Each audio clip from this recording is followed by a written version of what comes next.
CCU Orlando and Akins Counseling Center present The Authentic Spiritual Journey, a weekly show featuring real and practical spiritual conversations from diverse perspectives here on the Experience of the Soul podcast channel.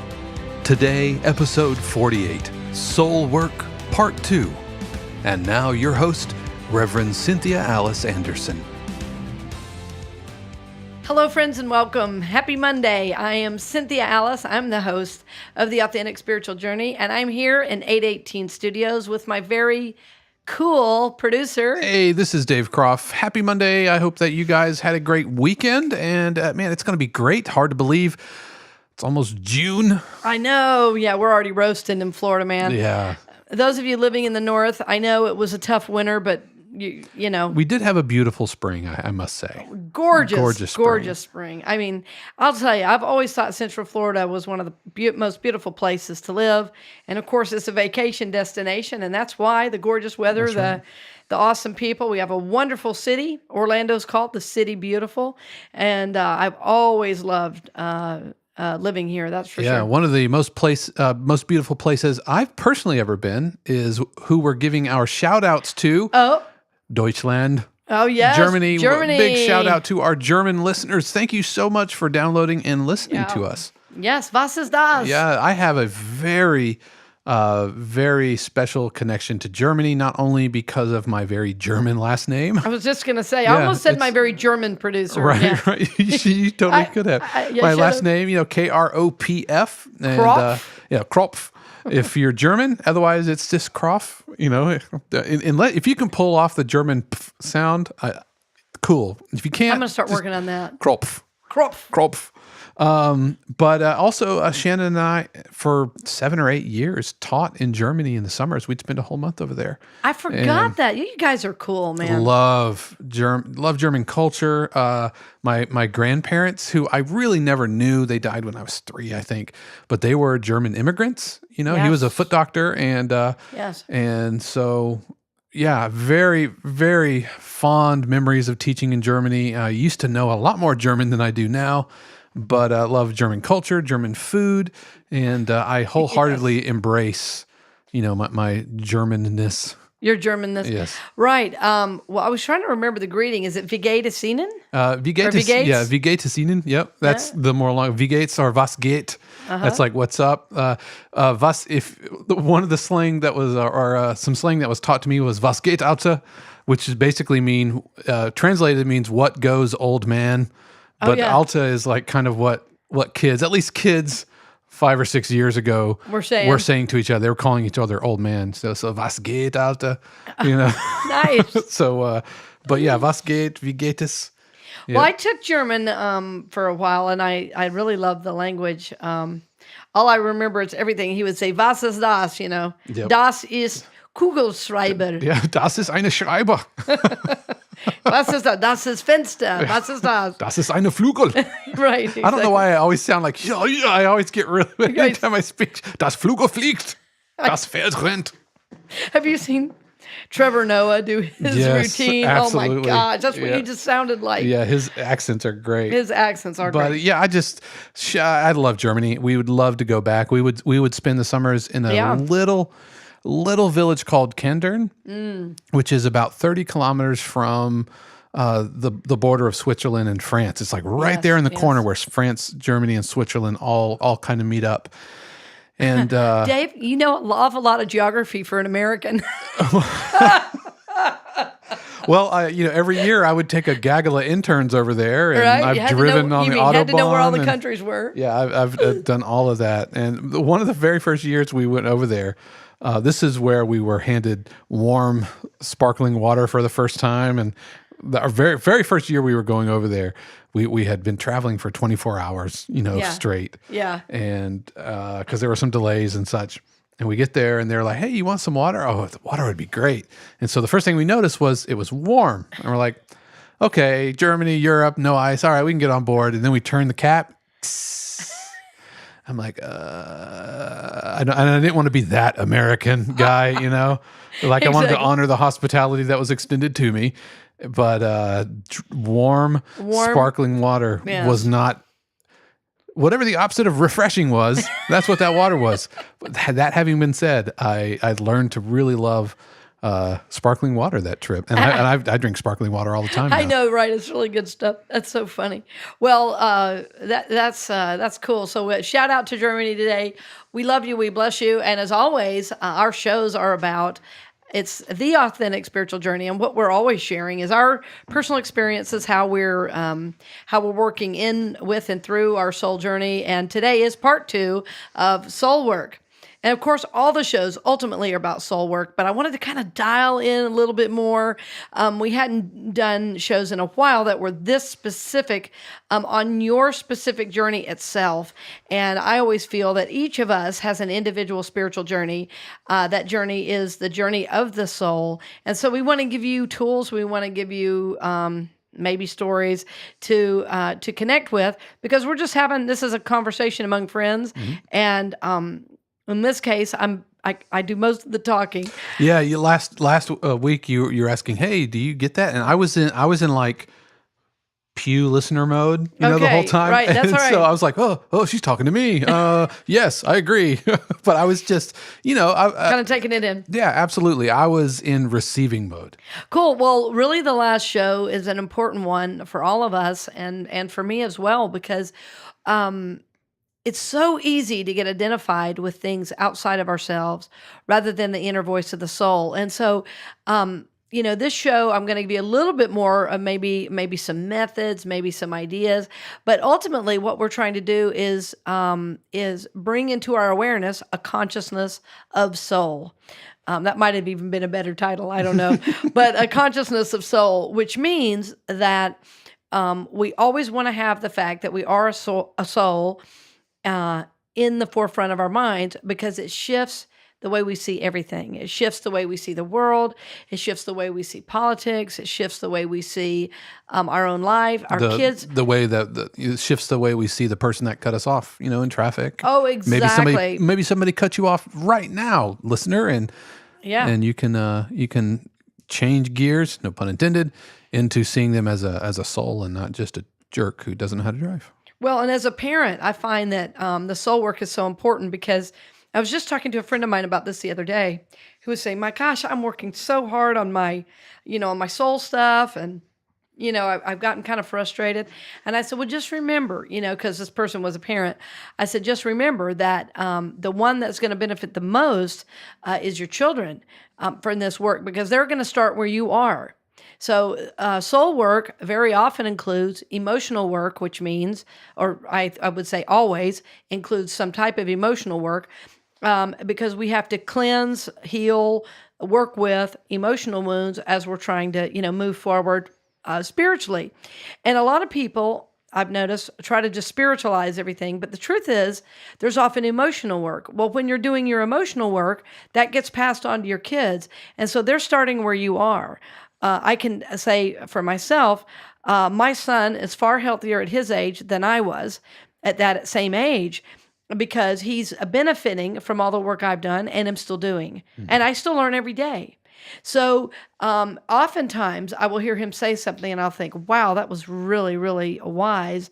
And it's because he just has less emotional work to do. Now, he still has plenty, everybody does, coming in, but he has a real special connection with spirit. And so anyway, as a parent, also, please do the soul work, because your kids will benefit.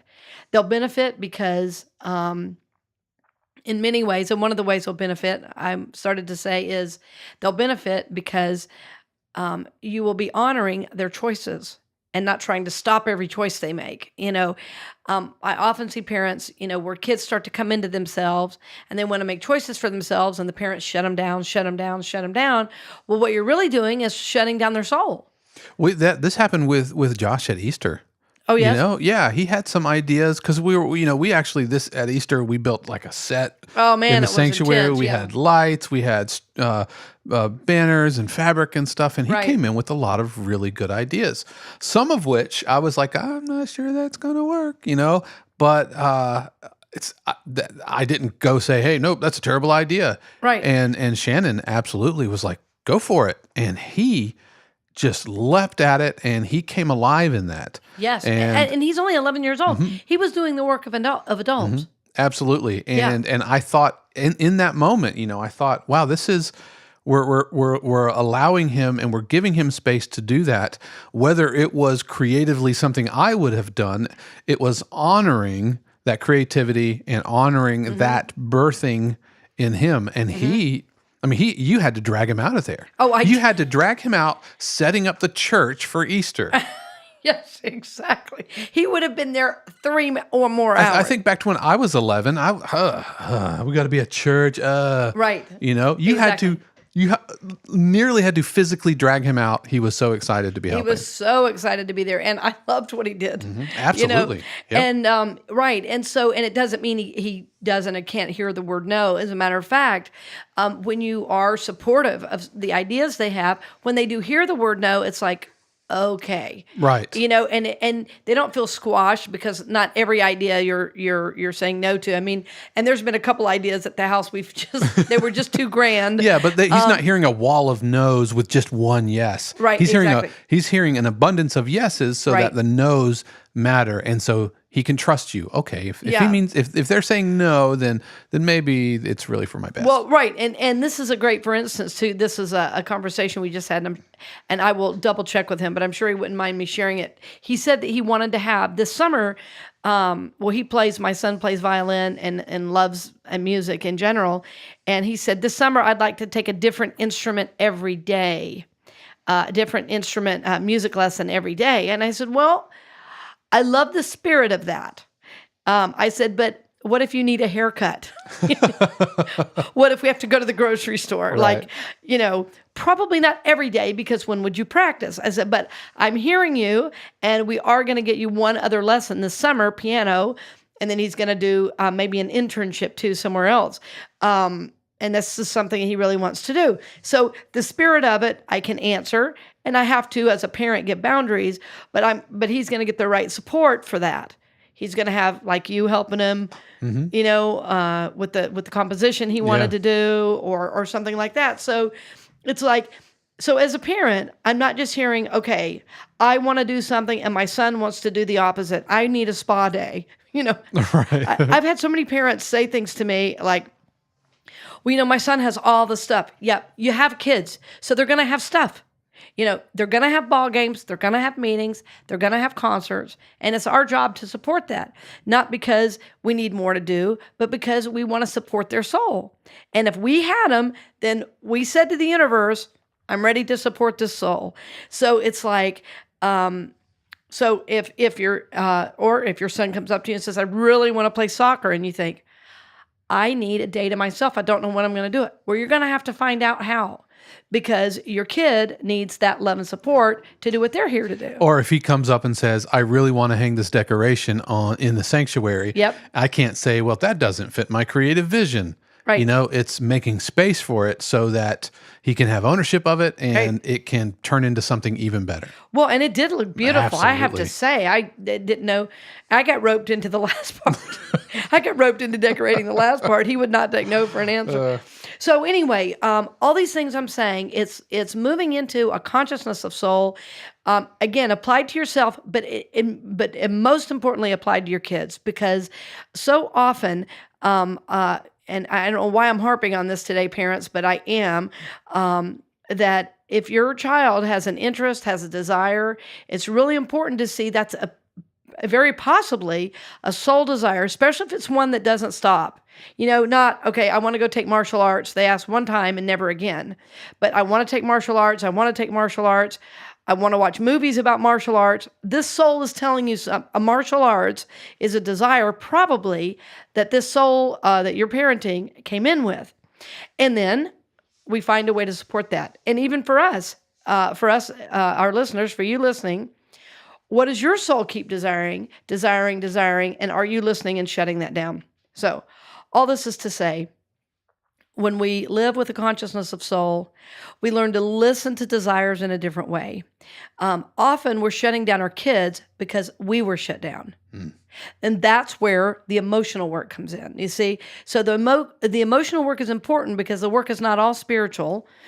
We should have Cassandra come in again and talk about some of that. But because spiritually, you can only go so far without the emotional work. Yeah, is that whole kind of cycle of shutting down, is that because does the parent think, well, I didn't get to do it, so you don't get to do it? Or do they think, well, this is something that nobody gets to do, or it's just shut down? Or I think it's a number of reasons. It's, self-worth. My kid doesn't deserve to do it.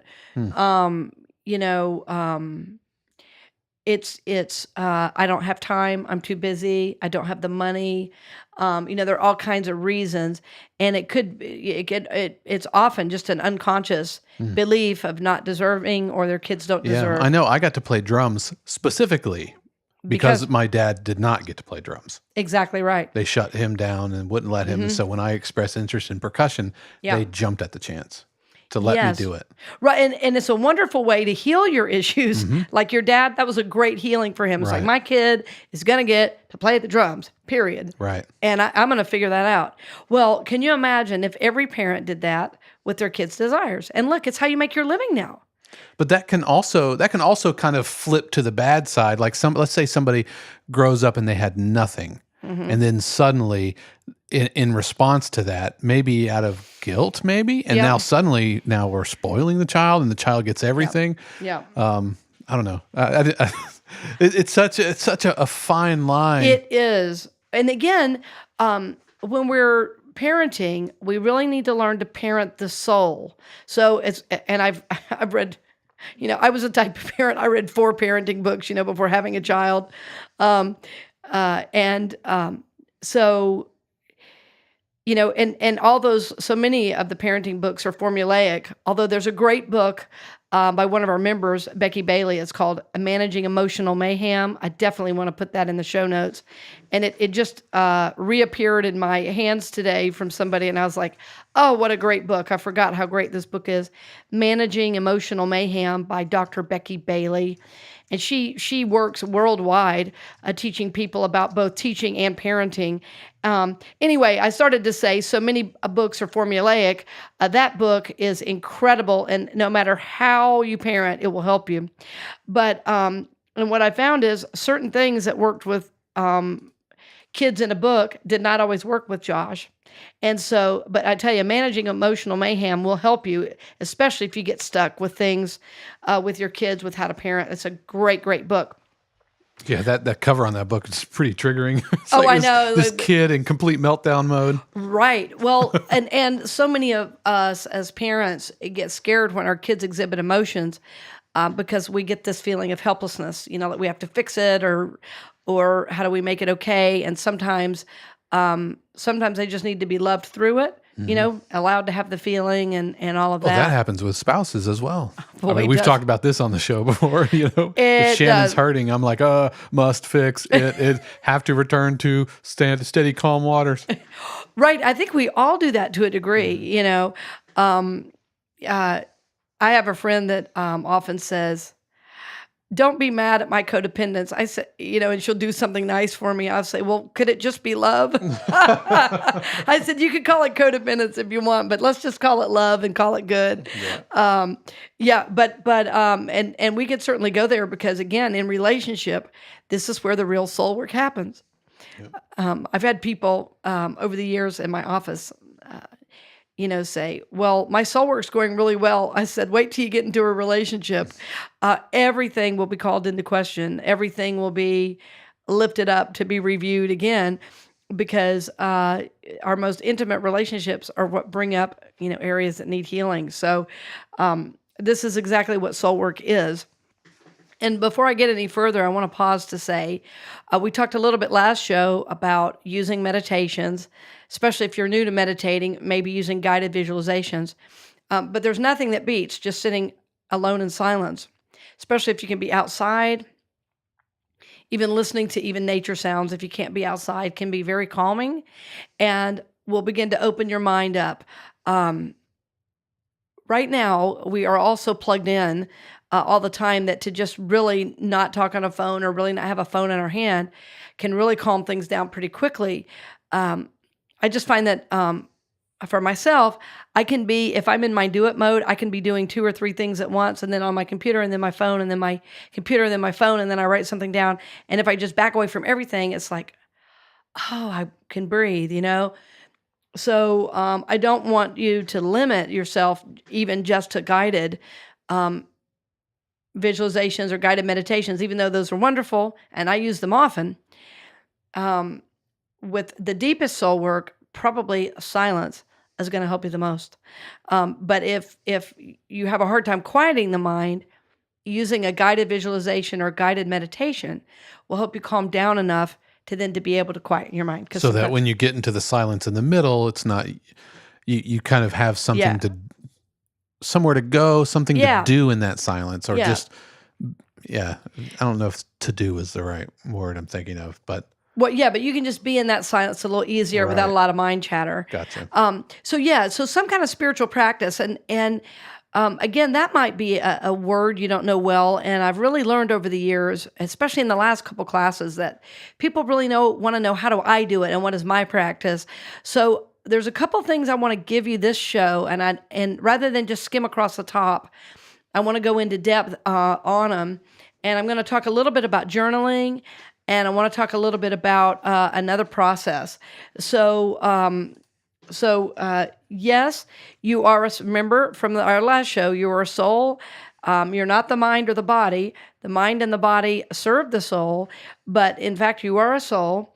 And we want to remember that we are creating a consciousness of soul in every aspect of our lives, and even in our parenting. And if we're not parents, we're probably an aunt or an uncle, or just a good grown-up to some of the kids we might find ourselves around, but it's going to support them as well. So when we come back, I'm going to give you a little bit more in-depth on the methods, and we'll be back right after this brief message.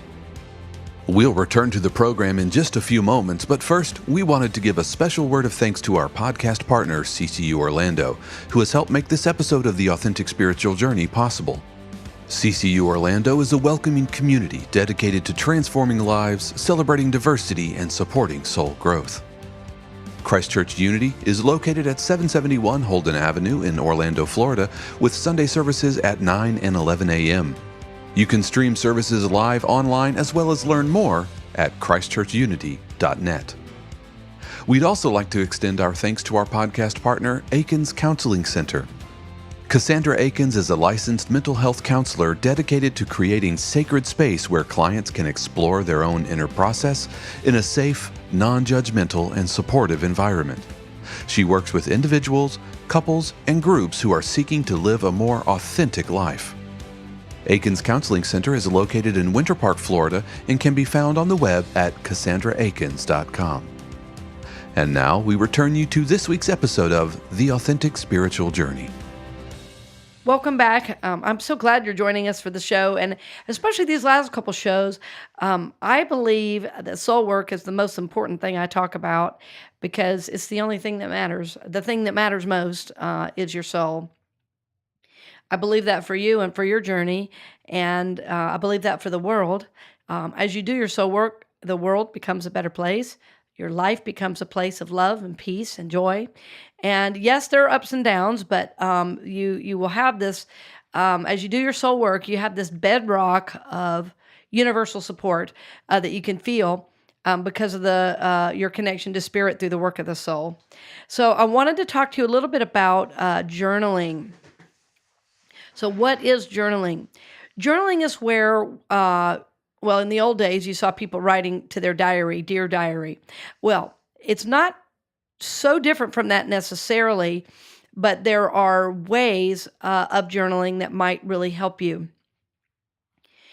When you have, the first aspect of journaling I want to talk about is just sitting down and writing, where you take out a journal, and a journal, by the way, should be kept private because it is your soul and needs to be in a sacred place. Your kids, your spouse, no one should ever open that journal. And you probably, if you have good boundaries in your household, you won't even need to say that. But sometimes with littler kids, you might need to say, this is mama's, thing, or this is Daddy's special journal that's going to be put away for no one to look at. These are my private thoughts. So first of all, your journaling is very, very sacred and should be treated as such. So having a special book in a special place is important. The first way for you to journal is just to sit down. If you are doing a little meditation, maybe every day, you just write down what you might be feeling. You write down what might be coming up for you in your work. Like I mentioned the last show about when I was being very still, and my soul voice came in. I said it came from a really high place and just spoke very calmly to me. So that's the kind of thing that should be written down. What's pushing you so hard? And the voice was so clear, and the question so clear, and some version of that question.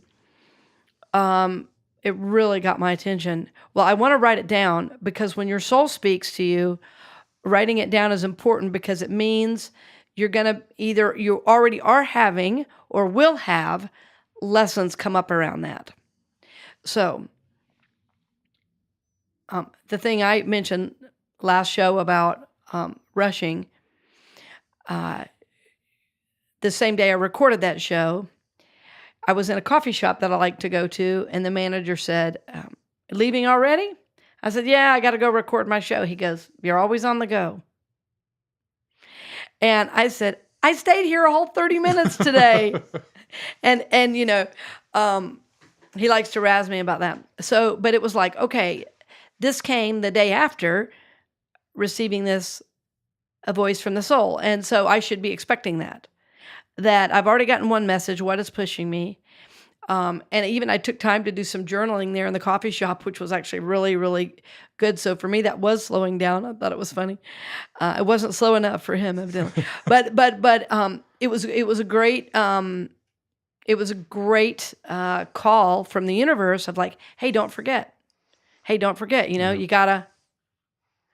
You gotta slow it down. Yeah. Well, when you're going 100 miles an hour, even going 70 feels slow, except for everybody else going 55. Yeah, exactly. So if you're journaling and you're writing these things down, you're going to see how the whole universe is supporting you getting this lesson.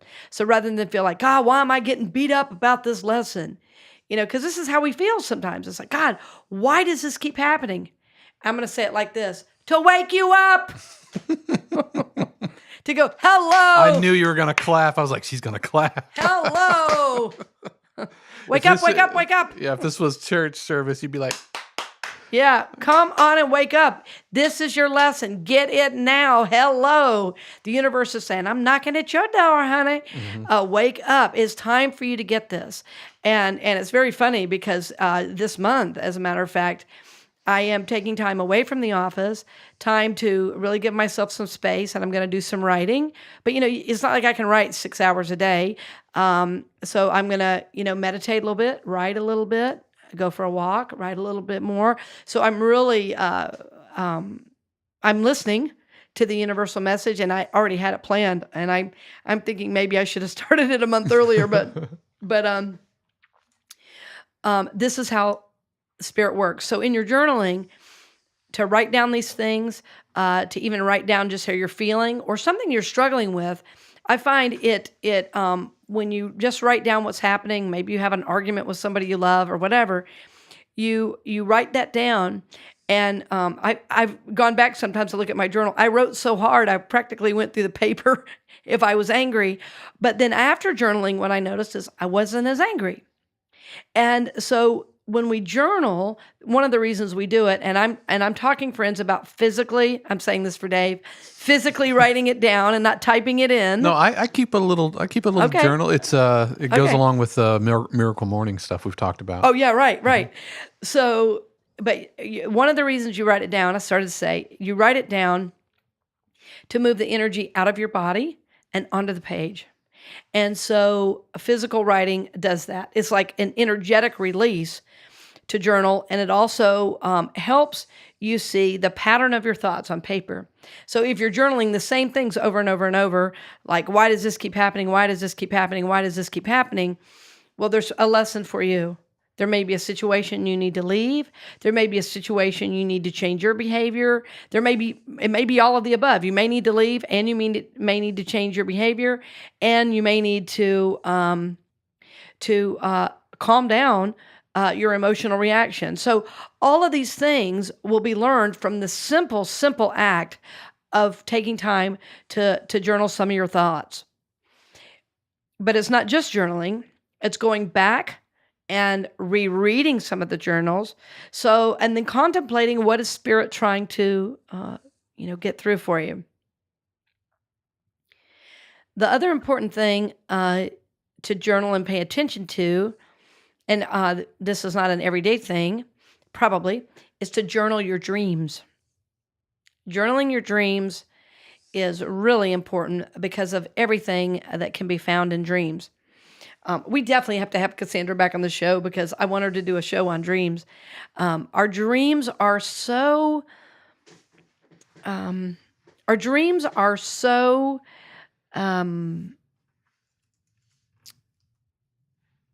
filled, I was going to say chock full of information for the soul, because the soul ultimately talks and works in image. And so when we dream, we go into the unconscious when we dream. When we go to sleep, rather, we go into the unconscious. And then what comes forward for us is messages for our soul. And there are powerful, powerful messages that come out of the unconscious. And when we look at those, especially if we're also journaling, doing other journaling work, you'll probably see similar themes come through in the dreams. And often having a therapist walk you through and help you discern what's in the dream can be super helpful as well. But journaling is a wonderful practice. Journaling your thoughts, your feelings, just what might be up for you. And especially if you have a strong reaction to something, journaling that down. And then again, if dreams are really up for you, or if you have, if you wake up and you're still really remembering a dream, definitely write it down. Do you do that, Dave? No, I don't think I dream much, maybe once or twice a month. Yeah. So that's interesting. A lot of people say that. So if you have a dream that you really, really remember, it might be helpful to write it down.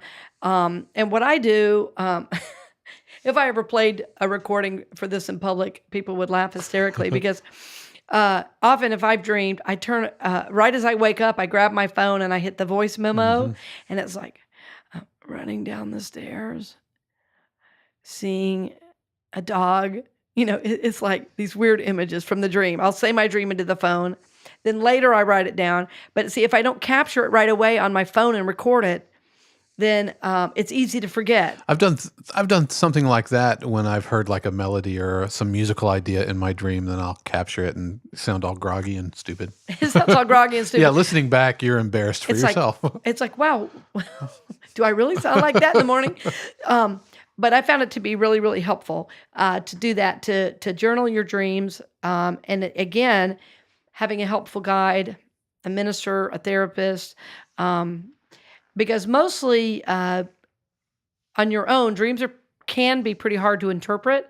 But if you're doing other journaling and you're praying with it and working with the images, that can be super, super helpful as well. The other thing that's I'm going to talk about, it's a kind of journaling, and I've never talked about it before, but I've used it myself. And it's funny that I've been bringing up hospital chaplaincy in the last couple shows. The kind of journaling is, well, it's not really a journaling. It's called writing a verbatim. Writing a verbatim, verbatim. And I spelled it because it's a weird word. And what that means, writing a verbatim, is you're writing out a conversation word for word.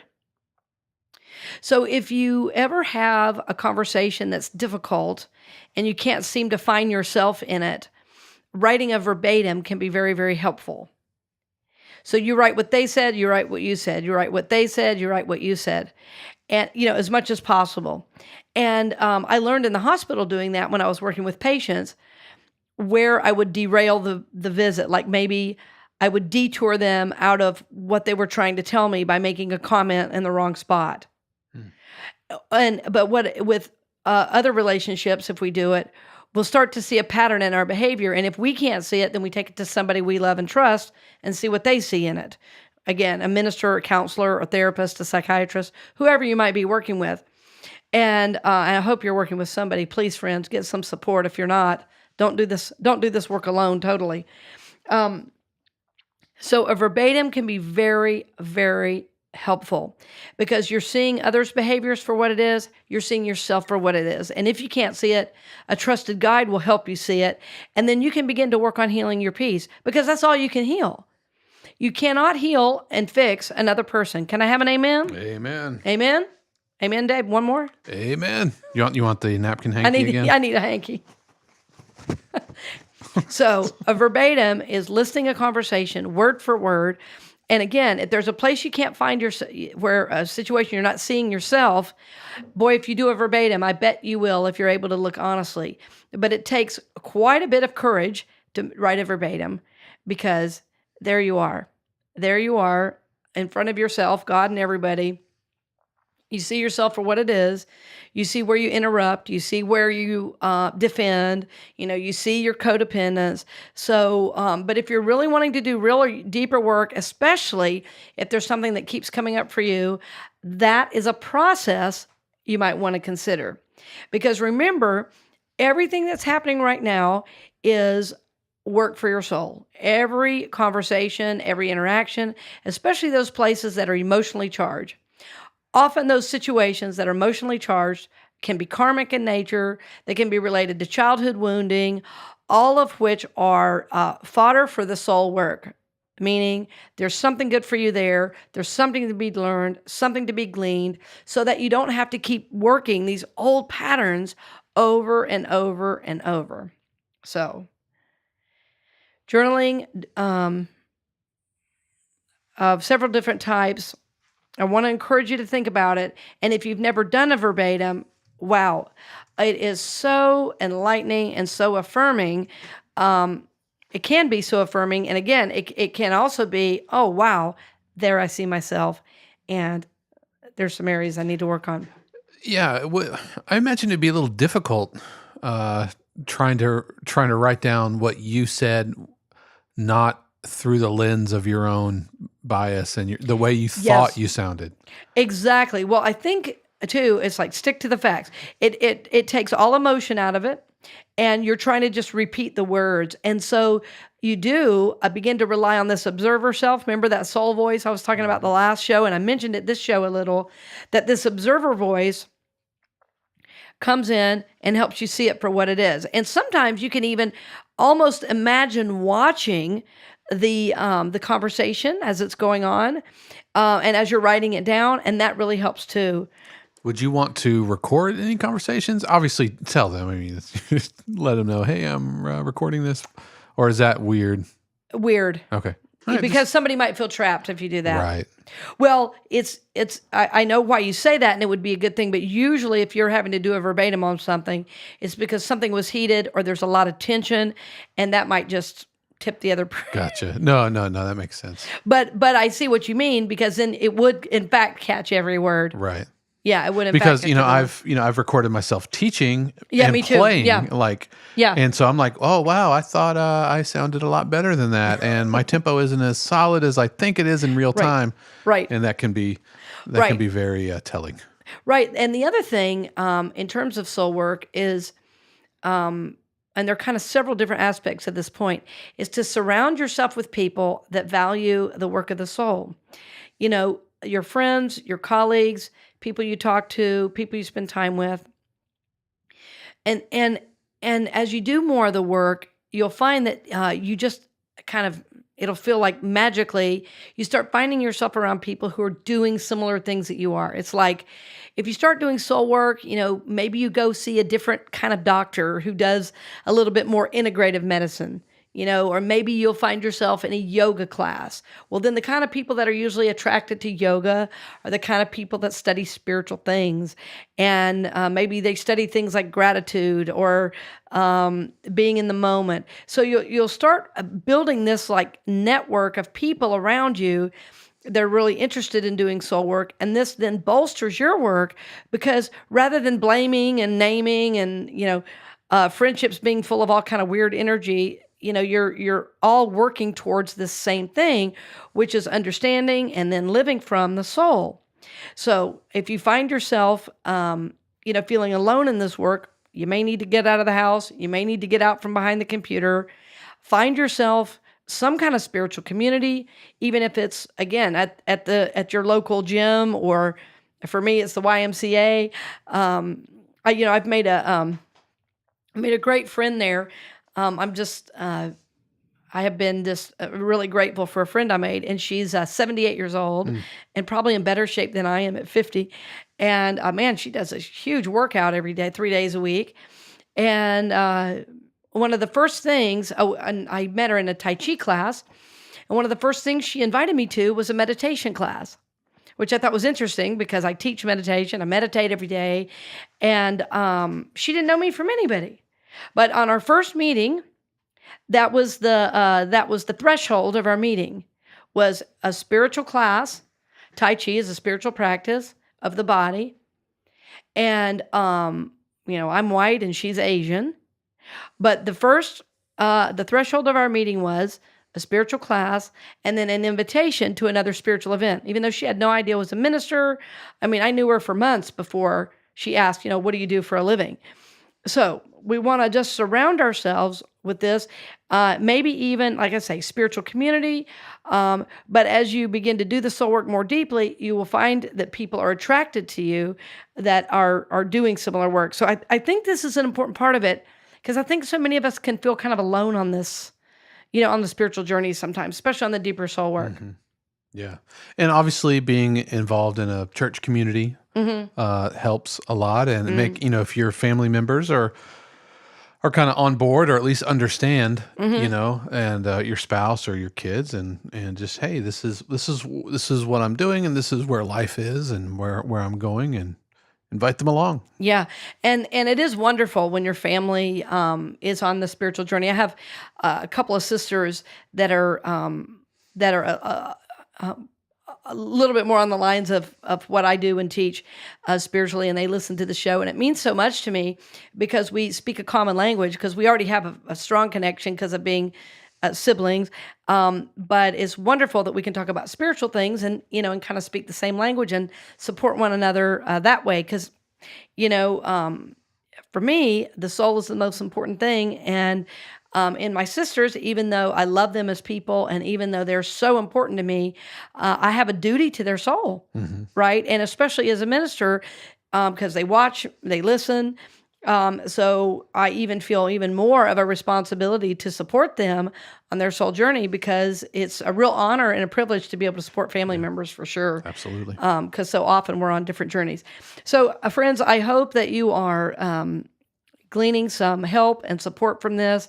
I want to encourage you, because we found out just recently that we're almost to 16,000 downloads. I don't even know how many countries now. Yeah, but by now we're over 16,000. We're over 16,000. Yep. Sorry, over 16,000 downloads. So I can't tell you what it means to us that some of you listen multiple times to make sure you're getting the teaching. So bless you for that. We support you. We lift you up. And every show that we do is really with our listeners in mind. So if this work is helping, if you need more detail on some things, like I went a little deeper today, and I was thinking, well, if you're driving, you couldn't write all this down, but you can come back to it. Yeah, we have links that we've talked about and points in our show notes. Right. So we want to encourage you, friends, to always remember you are a soul, you have a body and a mind, but most importantly, you're a soul. We want to encourage you to just continue to build this consciousness of soul in your life through the journaling, through, your spiritual practice of meditation and silence, and then finally by surrounding yourself with people who are like-minded on the journey, so that you can support one another in love as you grow and expand in consciousness. So we bless you, dear friends. As always, thank you for joining us, and we'll see you next week. See you next week. We hope you've enjoyed this episode of The Authentic Spiritual Journey, presented by CCU Orlando and Akins Counseling Center here on the Experience of the Soul podcast channel. This channel is made possible through the continued support of our angel patrons, Dove Borland, Peter Gibson, Paul Caswell, and J.J. Hamilton, along with our partner patrons CCU Orlando and Akins Counseling Center. If you would like to help be a part of bringing shows like this and other programs to the channel, please consider becoming a patron. You can learn more about supporting the channel, along with show notes and information about our other programs at experienceofthesoul.com. And if you enjoyed this podcast, you can help spread the word by leaving a 5-star review on Apple Podcasts, Google Play, Stitcher, or the platform of your choice. The Authentic Spiritual Journey is copyright 2019, Cynthia Alice Anderson, all rights reserved. Our theme music is composed by Dave Croft and used with permission. The Experience of the Soul podcast channel is a production of 818 Studios.